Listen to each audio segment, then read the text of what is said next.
As Rebecca talked about, you don't even think about the fact that there's 2024 elections in Russia that this could have an impact on. We've got some elections coming up here, too, and Republicans inside the primary. While Democrats are not really holding a primary, Republicans have a robust one at this point. And a big chunk of the Republican presidential candidates were at the Faith and Freedom Coalition conference yesterday, talking a lot about conservative issues, pro-life issues, and many of them received a very strong reception. With one exception.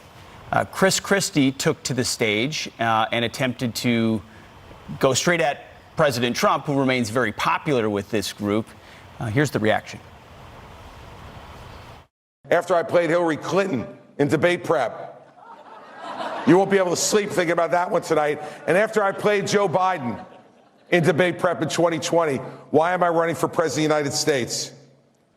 I'm running because he's let us down. He has let us down because he's unwilling. He's unwilling to take responsibility for any of the mistakes that were made, any of the faults that he has, and any of the things that he's done. And that is not leadership, everybody. That is a failure of leadership. And you can boo all you want. Winning a primary by shaming your audience and telling them they can boo all you want is an interesting strategy. Will, I see you mulling it. I'm just thinking, Chris Christie believes that his path to victory, or as a battering ram for someone else's victory, is to attract voters within the Republican umbrella who do not like Donald Trump.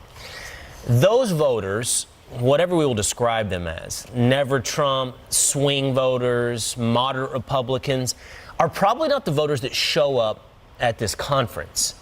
So the voters that you think might provide you the path to the presidency aren't available for you for this speech. So what's the point there in that moment with that message? It's called... It's a good question. It's a great question, because I don't think this is a real campaign. And there are lots of people.